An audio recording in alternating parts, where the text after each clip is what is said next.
there's all these stories about, guys over in Macedonia who are running these fake news sites. Number 24 is content farms in Macedonia.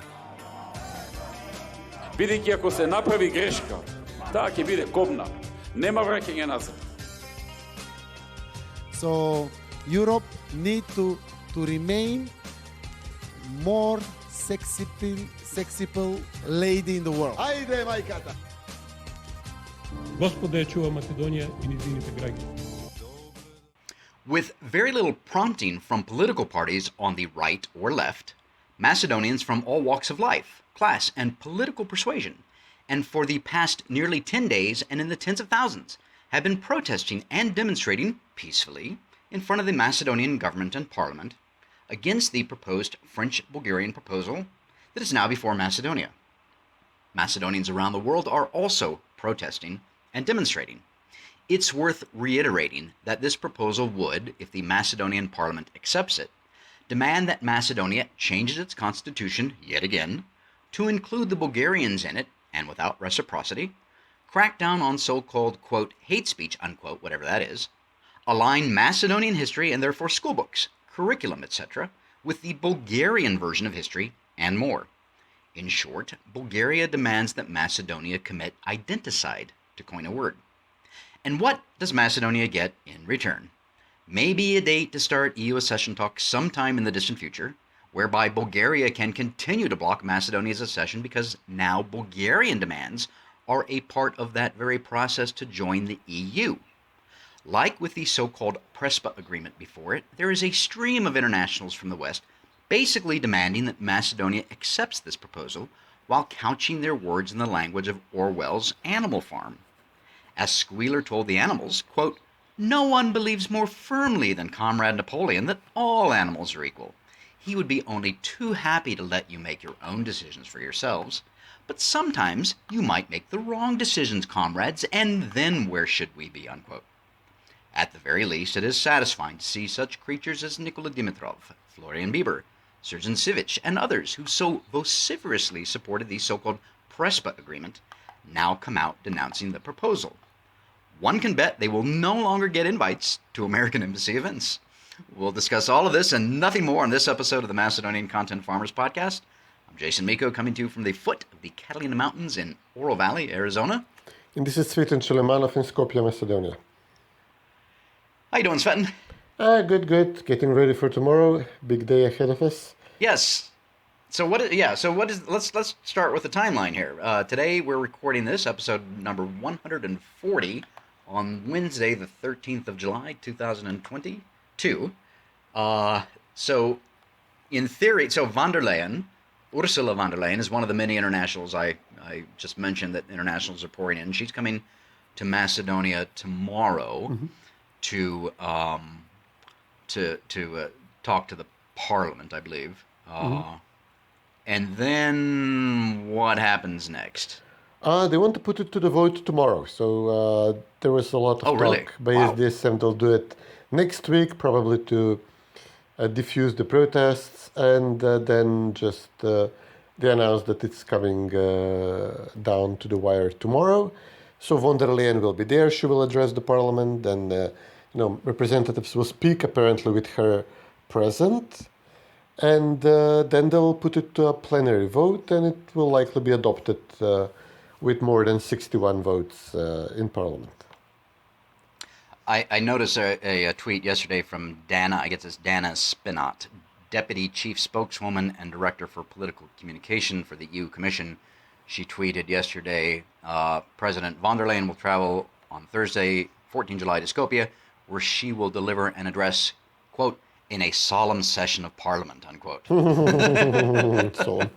Which I tweet, that's designed to give a thin veneer of credibility and respectability to this mockery and sham. I have to also, I saw another email that started calling, and maybe this is old, maybe von der Leyen. So she's there to sell a mockery and a sham and a package that Macedonians don't want. Polls show that the vast majority of ethnic Macedonians do not want this. There's only a small percentage, and they all work in the various embassies and the international groups and the government, of course. You mentioned the parliament would probably pass this, and I saw some numbers earlier that there's 32 ethnic Albanian members of the Macedonian parliament. Is that correct? I think so, yeah, roughly. Yeah, and they'll all vote for it. And SDS, let's drop the M.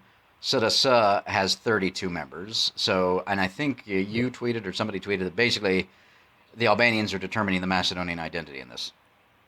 Yeah, SDS with their coalition partners, some of them were Albanians, minority, etc. They had 40 something. They're down to 37, 8. But there are these smaller parties who are the parties are opposed to the deal, but their members of parliament might be in favor. There is a lot of talk today whether these 3 or 4 ethnic Macedonians elected on this SDSM list, but not from SDSM directly, whether they will support the deal. And then SDSM themselves nominated ethnic minorities, Albanians, etc. Then they have coalition partners from smaller parties like Roma, one Serb member of parliament who the Serbs voted against Prespa, but now there will be one Serbian who will likely vote in favor of this, and he's facing a lot of criticism from the opposition-aligned Serbian party. There will be Bosniaks, Turks, and the like. So SDSM, I counted only SDSM party, they're down to about 29 or 30 ethnic Macedonians.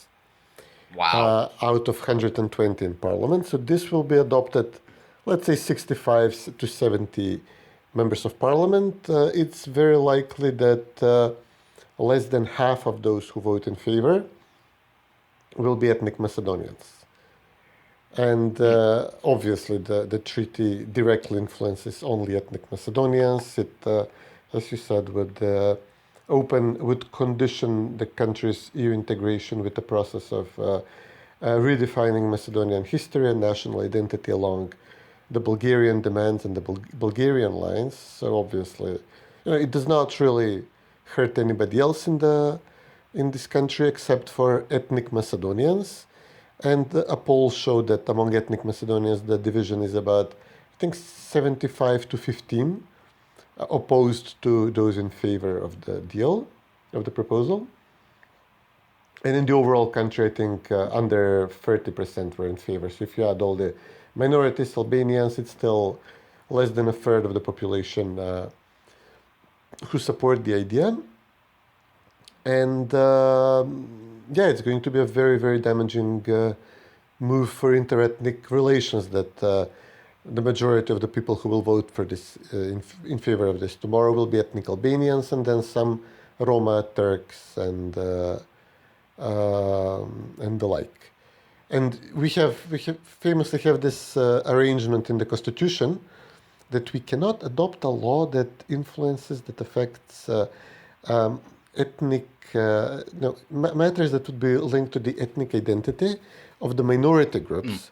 So it famously began with a law on the Macedonian television when the Albanian party said, okay, according to the constitution, you cannot even amend some minor things in the television because it has channels that broadcast in minority languages, so this would influence our ethnic rights. And since this formula was put in place after the war in 2001, starting with this one vote, it's gradually been extended to all sorts of things.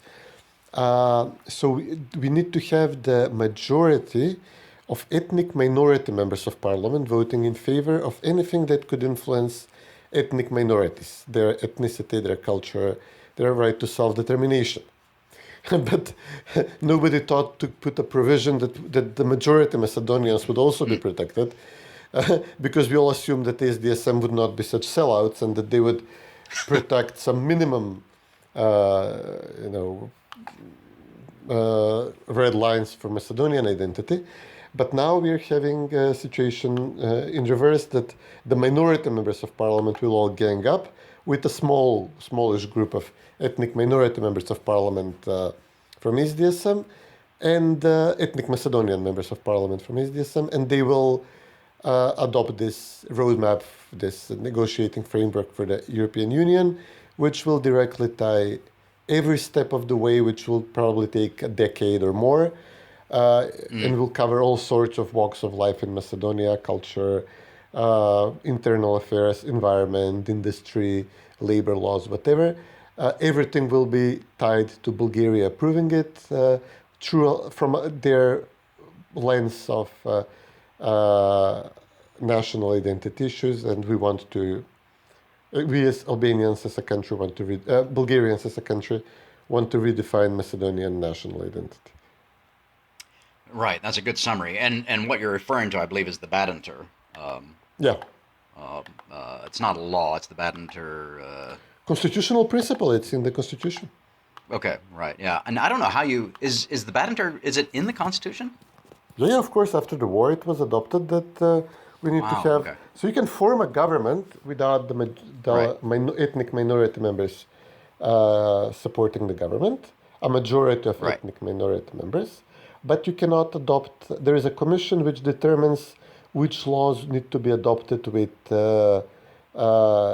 the majority of minority members. And obviously, the number of these laws has grown, and this proposal tomorrow is, as well as the Prespa Treaty, they're both absolutely clear-cut case of something that would need to be adopted with this majority of ethnic minorities rule, if it reflected on an ethnic minority issue, but because it reflects on the identity of the majority population of the country, of the Macedonians, then there is no constitutional protection. Yeah. Well, and going back to the Macedonians in Citasa, obviously they value their jobs, their positions, their prestige, their paychecks, etc., more than they value Macedonia. I don't know what you can do about them other than voting them out of office in the next election, perhaps protesting in front of their homes or places of work, family businesses that they all are involved in and things like that, and boycotting those things, etc. Boycotting the Albanian businesses, etc., that are linked to the ethnic Albanian members of parliament, etc. But yeah, the Badinter thing, that's a longer-term issue. Not entirely sure how that is ever solved, if ever. In the meantime, though, so you mentioned the 10 years or more that will take, theoretically, for Macedonia to join the EU, assuming the EU continues to function as it is, which is sclerotic. And, of course, there's all kinds of talks of a two-tiered EU system, qualified majority voting, which might appear, things like that. But even before you can open those accession talks, so according to this proposal, Macedonia still has to change the constitution, which requires a two-thirds vote. And with those numbers that you just mentioned, even a high of 70 in tomorrow's vote, assuming it is tomorrow, that's still not 81. Yeah. So that's the first hurdle. Of course, gaming this out, Vomero has said, no way are we doing this. And, of course, there's fears that it's going to be like last time using Johannes Balkan Tactics Han to force members of Vomero to defect. And what'll happen, obviously, is that Vomero will say, no, we're not going to do this. And then the EU, again, is going to, and the State Department, of course, and NATO, are going to pile on Vomero and say, see, you're holding them back. And, of course, then the Albanians are going to say the same thing. Eddie Rama is going to open his big, fat, stupid mouth and say the same thing, etc. So, you can't win, it seems like. But there's got to be a way around this. This is a higher intelligence level than what I have to figure that out. But that's essentially the process going forward, correct? Yeah. Tomorrow the Parliament will only assume obligation that it will accept Bulgarian demands, and one of them, and they will do this with 61 votes. With there are some saying that even they don't even need 61; that they could do this even with the majority of those present, because this is just the negotiating framework with the EU which we are agreeing to. And it's even doubtful that we need to agree to this in this way, that the Parliament needs to accept it. But obviously the government wanted to have somebody take the hot potato from their hands. So they're going through parliament. But they will assume an obligation that we amend the constitution. So with 61 votes or less, they will assume an obligation on a future parliament, on a future coalition, on a future government, that we will have to amend the constitution, which requires 81 votes. And these are not available. VMRO is opposed to this. And to amend the constitution so that we mention name the Bulgarian minority, the Bulgarian community in the preamble, along with the other ethnic groups in the country, which Bulgaria says you definitely should do, because this is the principle of, in your country, you put every sizable community in the constitution, and if you don't do this, we will not let you open accession talks. So we'll be stuck immediately after the vote tomorrow. This new obligation will be before us, and before we can actually begin the accession talks. So we'll be stuck no matter what happens tomorrow. And not to mention the fact that Bulgaria does not recognize any kind of minority in their own country. So we've been postponing this as a matter of reciprocity. You cannot admit to somebody the rights, the privileges that he would not admit to you. It just, Serbia acknowledges Macedonians in Serbia. We acknowledge Serbs. Albania acknowledges Macedonians in Albania. We acknowledge Albanians in Macedonia. But Bulgaria does not acknowledge Macedonians in Bulgaria, and we have said, okay, you do not want to make the first move. We will not give you the fifth step of elevating the Bulgarian community in the constitution. So there'll be vote tomorrow. The EU will say, and they keep repeating this is your sovereign decision. And the US keeps repeating this, even though both the EU and the US have done everything they can to undermine the sovereignty of Macedonia, the parliament and the government, through the colored revolution, through arresting members of parliament, etc. And they will say, okay, you have agreed to the negotiating framework, and any future Macedonian government, when SDSM collapses, their coalition collapses due to this orgy of incompetence, humiliations of the nation, not to mention, the disasters with COVID, the failures and corruption surrounding vaccine procurement, inflation, economic collapse, etc. When they fall, when VMRO forms a government, the EU will keep saying, okay, but one of your prior parliaments agreed to this framework, and we had difficult enough time to get one member state, Bulgaria, to agree to this. We cannot renegotiate this, so we cannot go beyond this point. Any future government, even if you have a proper sovereignist government, it will not be able to open accession talks until you amend the constitution, and then also begin implementing these annual reviews, which Bulgaria will be preparing. And these reviews will judge Macedonia whether we are implementing the 2017 Zaev-Borisov Treaty, signed by Zaev and Borisov, the Treaty of Friendship and Good Neighborly Relations and Love and Peace and Tranquility. And this treaty includes the issues you mentioned. Bulgaria demanding that there is consensus between a group of Macedonian and Bulgarian historians on historic figures and historical events. And since Bulgaria holds the stick and the carrot in these negotiations, it's always demands from the Bulgarian historians and pressure on the Macedonian historians to agree to the Bulgarian reading of history, that so-and-so historic figure from the medieval period or the national liberation, enlightenment period, or from the Second World War period was ethnic Bulgarian. And the implementation will require that not only the historians agree, but that this new historical narrative is adopted, is taught in Macedonian schools, is implemented in Macedonian books and movies and documentary films and etc. They will demand an end to what Bulgaria labels hate speech, which has obviously been inflamed from both sides after Bulgaria started vetoing Macedonia 2 years ago. Obviously, the rhetoric between the individuals on both sides and journalists and opinion makers has been horrific over the past 2 years. So now Bulgaria will want the Macedonian government to arrest somebody, to scare people off, or to introduce some sort of censorship. And just today we have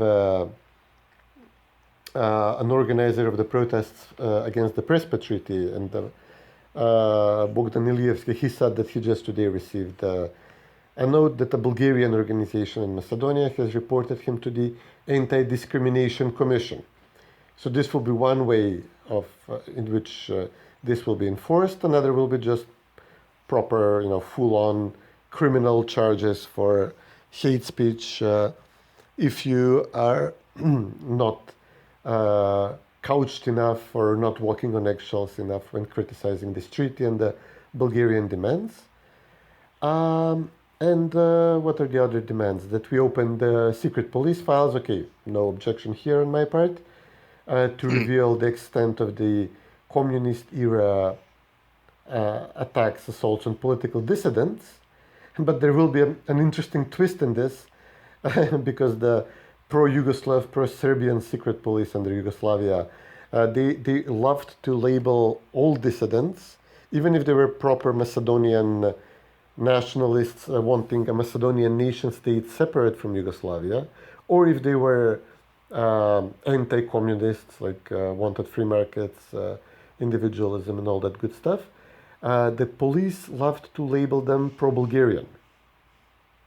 So we will have quite easily 50,000 dossiers come out. So this was the slur. This was the excuse to prosecute somebody.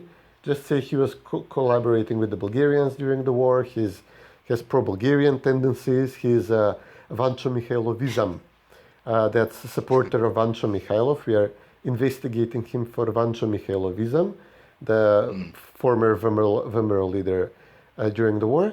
So in the words of our own secret police, which will be taken, without full elaboration of the context of the circumstances, we will have a revelation. Bulgaria will have on its hands like archives showing that 50,000 of the most distinguished business, intellectual, clerical leaders of Macedonia after the war were Bulgarians and were prosecuted as such. And they will just say, okay, listen, this is proof that, we were all Bulgarians. So yeah, this is the third demand, and this is why not only VMRO, obviously the pro-sovereignist parties protesting this, but also a significant chunk of SDSM, the left, people who built their careers hating on Bulgaria and on Macedonian patriots in the name of Yugoslavia. They are now being forced to accept these demands. The demands will include removal or editing of World War II memorial plaques, like these marble monuments here and there, which when they use the term Bulgarian fascist occupier, so obviously some on the left who have not sold on or have not sold out to the current government, they are very annoyed with all this. So yeah, we have mass protests and a lot of outrage in the public, but with all the pressure from the internationals, the government seems determined to do this tomorrow.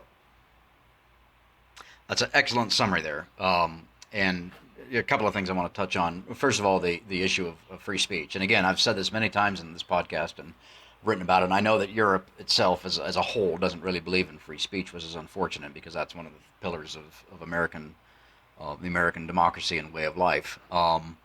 And the problem with that, I always say, quote, hate speech, unquote, so-called hate speech. What is it? How do you define it? The problem with that is that it's subjective. There's no objective definition of what it is. Basically what it is I'm offended by what you say, therefore that's hate speech, therefore you need to be prosecuted. And certainly there should be no legal issues here involved in this. But when you say that the Bulgarian fascist government of World War II murdered thousands of Jews in Macedonia, the Bulgarians say that's hate speech. It's not hate speech, it's fact.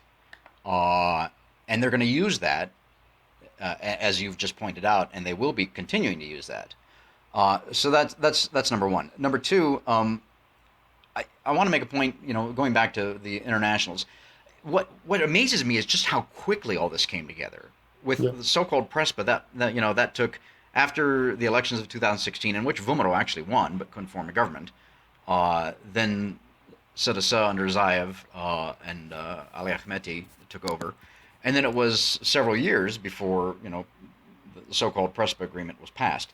This is just remarkable in terms of the amount of time since the French basically accepted the Bulgarian demands.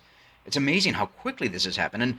And even Kate Burns, the outgoing ambassador from the United States to Macedonia, in her quote-unquote open letter to the public, says that, she says, the issues contained in the proposal are technical and have been presented to you without a lot of time for public debate. Well, two things on that sentence. They're technical, meaning you people are stupid. You don't understand them. Let the technical experts deal with it. That's condescending.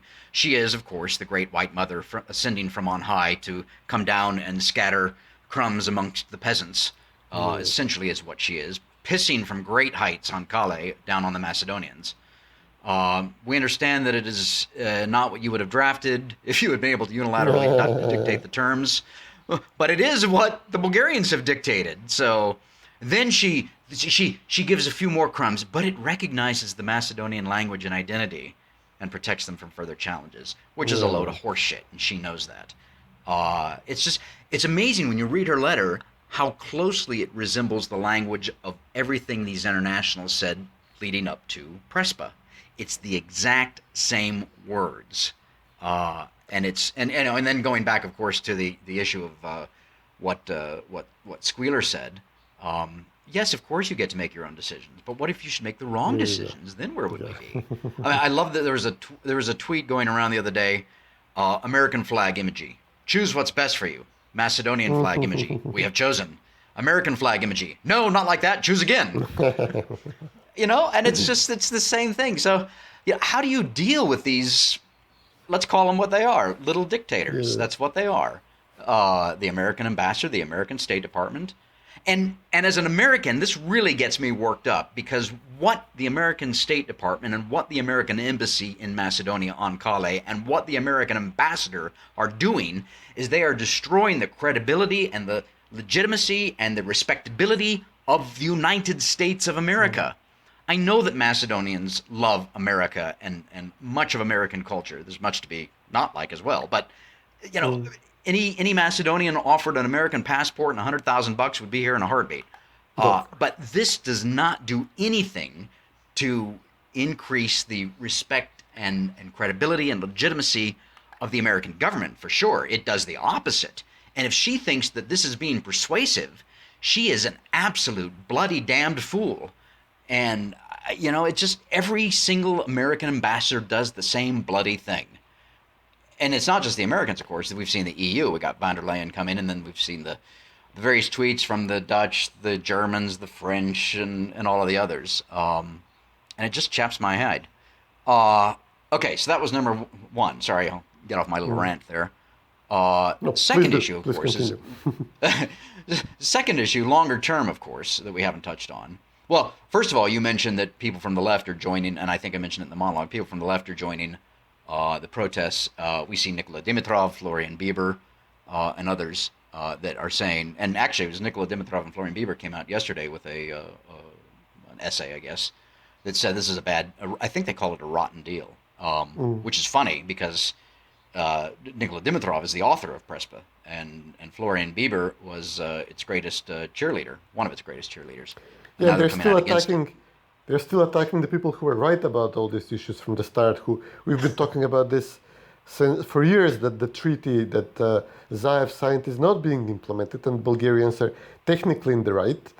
And Dimitrov was foreign minister when this was signed, and he built his entire career on Prespa. And they still call us the nationalists. Don't confuse us. So there is a good way to oppose this, and there is a bad way. There are, of course, nationalists and pro-Russian infiltrators in the protest, but this is still a bad deal. I mean, they're still condescending on the people who were by far, smarter and had far more foresight how this thing will play out since 2015. And we practically called it from the start, and they are now, when the demands have actually touched parts of history they care about, the Second World War, the parts of history the left cares about, now they have sprung into action, and oh no, we have to protect these parts of history, while we were gleefully throwing colored prophylactics filled with color on the monuments of the historic figures we do not like.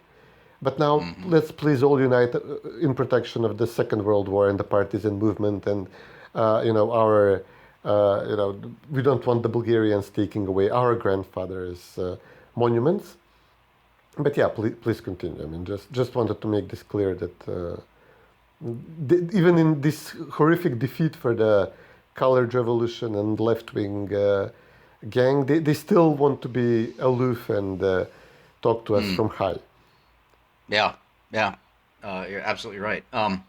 But let's see if we can tease some good news out of this. And unfortunately or unfortunately, I think the good news comes, but it's down the road. It's not right away. So, and the good news for us is bad news for them. And one of those good news, bad news things is that this introduces bilateral relations into the accession process of future EU states. And so, because everybody's got a beef against everybody else, at least in southeastern Europe, actually, hell, throughout all of Europe, it's just they've covered over those in the past.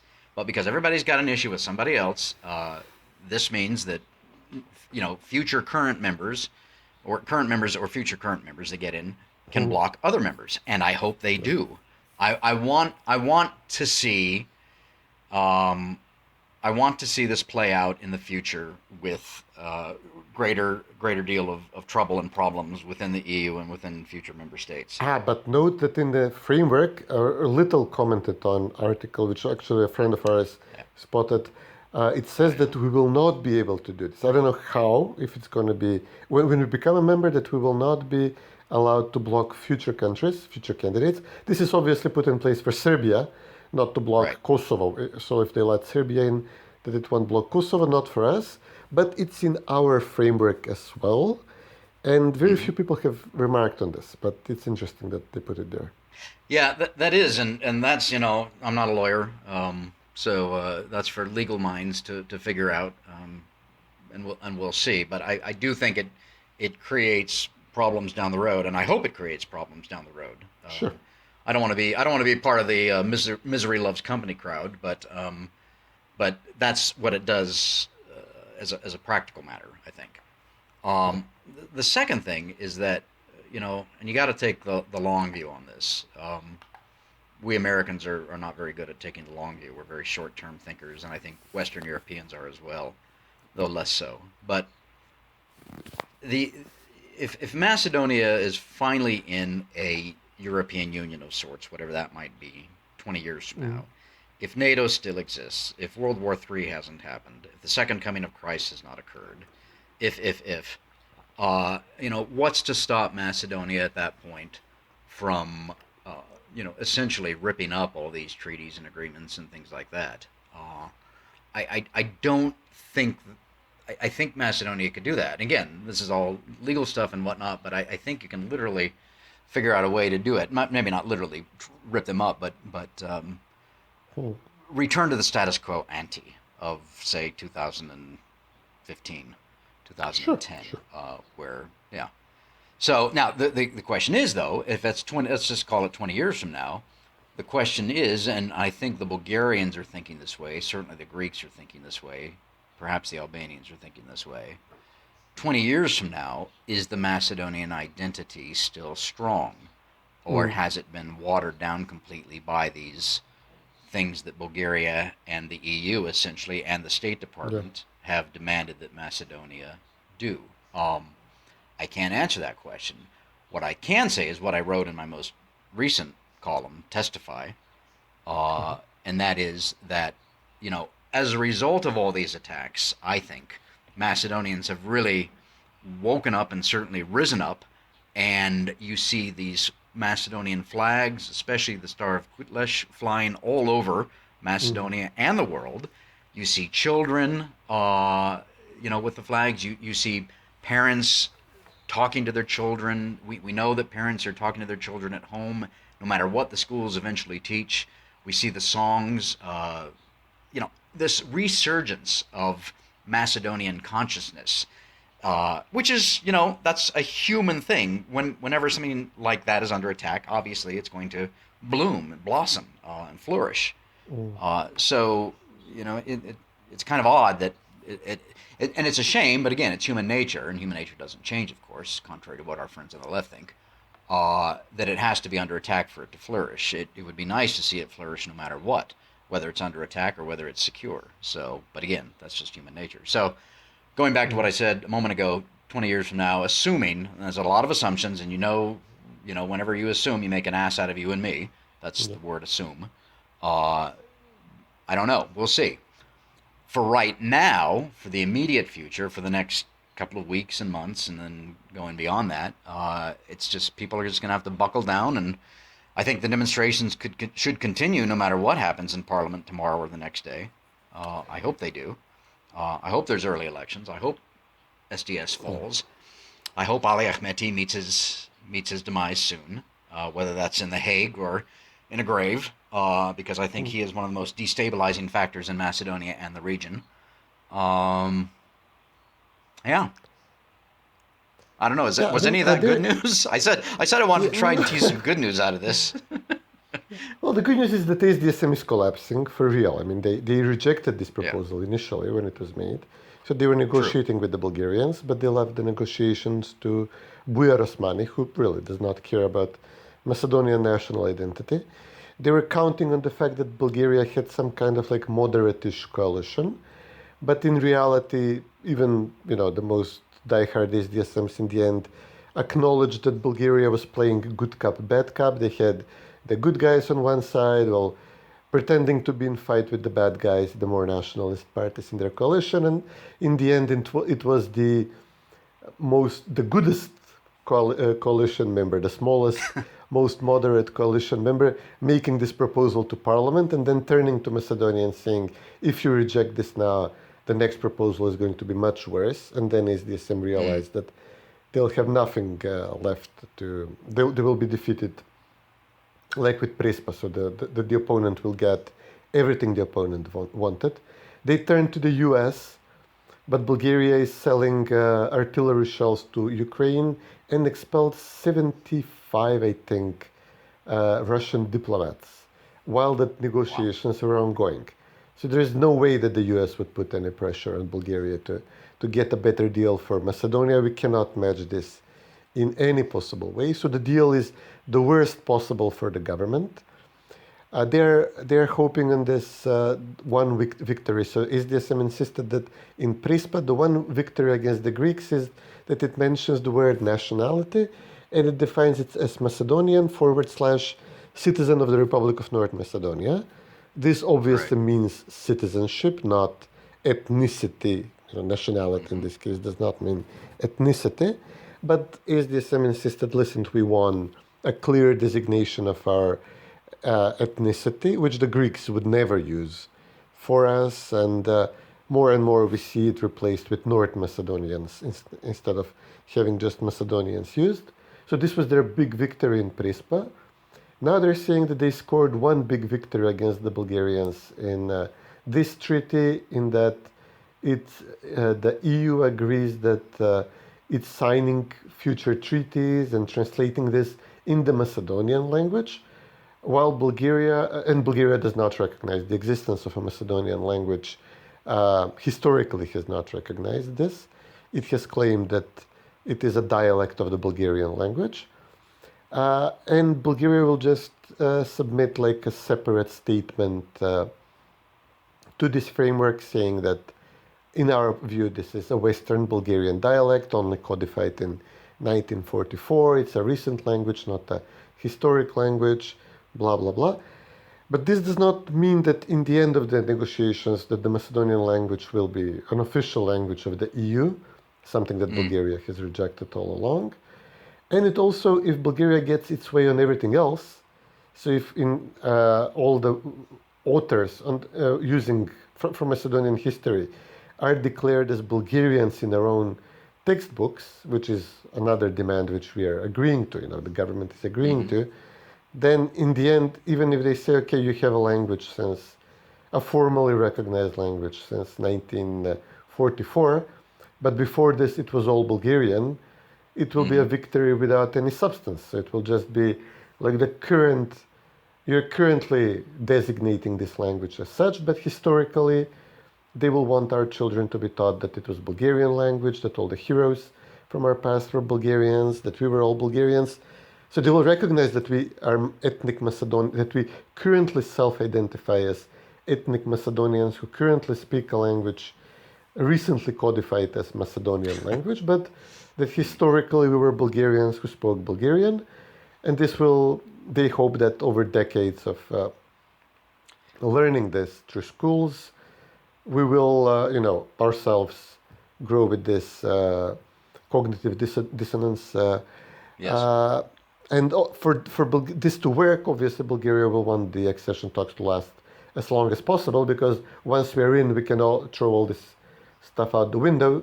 So they won't let us join the EU for a very long time until they're satisfied that these demands are fully implemented and they're taking root in the population, even if it's even possible to expect something like this to happen.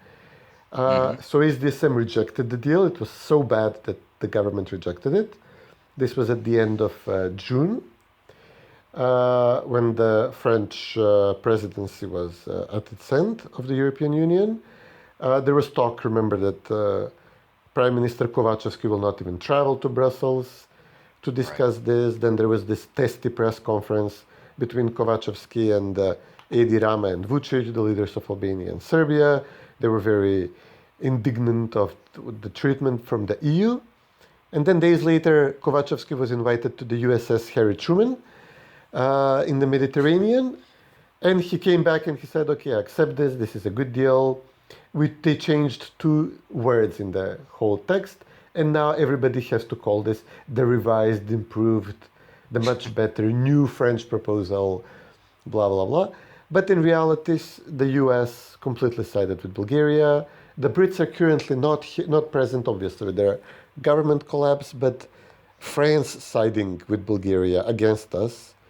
It's a major defeat for SDSM, for the government, like a huge player in the European Union taking the position of this, formulating this treaty, which, as I said, even SDSM rejected it when they first read it.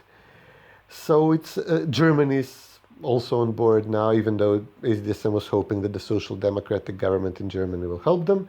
So all this put together is a complete diplomatic disaster for them. And their only hope is the same hope they had in 2017. We'll sign this, but we will not implement this. So Zaev did not implement this treaty until now. And this is precisely what is angering the Bulgarians. They say, you gave everything that the Greeks wanted, constitutional amendments, you're actually not using the symbols, at least officially, formally, through government institutions. You're actually renaming government institutions to remove the word Macedonian from them, etc. But we sign a treaty and you do not accept our demands on history, you do not put any plaques that Tsar Samuel was Bulgarian, that Cyril and Methodius were Bulgarian saints, etc. And how we will, if we do not implement this treaty, whether because the government collapses and Vimera comes around, and obviously there will be no implementation then, or if SDSM limps on in some coalition, which would probably have to include even more Albanians. And it will probably make the government, which is currently, we have parity in ministers. They're evenly divided ethnic Macedonians and Albanians for a country which is 60+% Macedonian and 25+% ethnic Albanian. The number is even now of ministers. And if SDSM is forced to take even more Albanian parties because some of their smaller Macedonian coalition partners rebel over this, the government will have will be majority ethnic Albanian.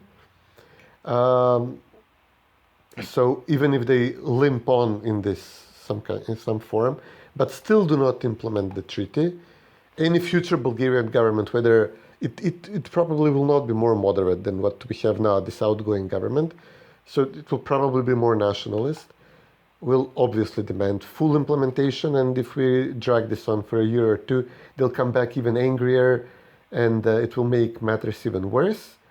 Will still be blocked in EU accession talks because of these constitutional amendments demand. So yeah, it's all making things even worse. And the US ambassador and diplomats are telling us, okay, listen, but you can sign this now, but then if you don't like it in the future, if the implementation is really too strict, you can back out of it. You can just say no. But this will mean no EU accession talks, and the whole of the EU will have a very strong reason to tell us, listen, you agreed to the terms and now you want out.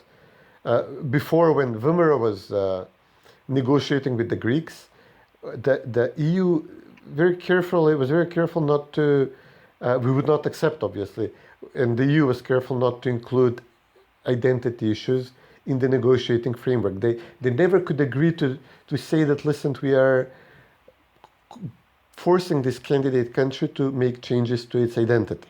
They would invent problems with democratic governance, like gay rights, like media freedoms. For a long time, the issue was a culture of political debate. There is lacking of political debate. Vimera is not accepting enough amendments from the opposition in the laws it's proposing, and they don't sit often enough, and they're not present when the president, who is from SDSM, is addressing the parliament. So we do not like their attitude in parliament. So these were stupid reasons they would come up with.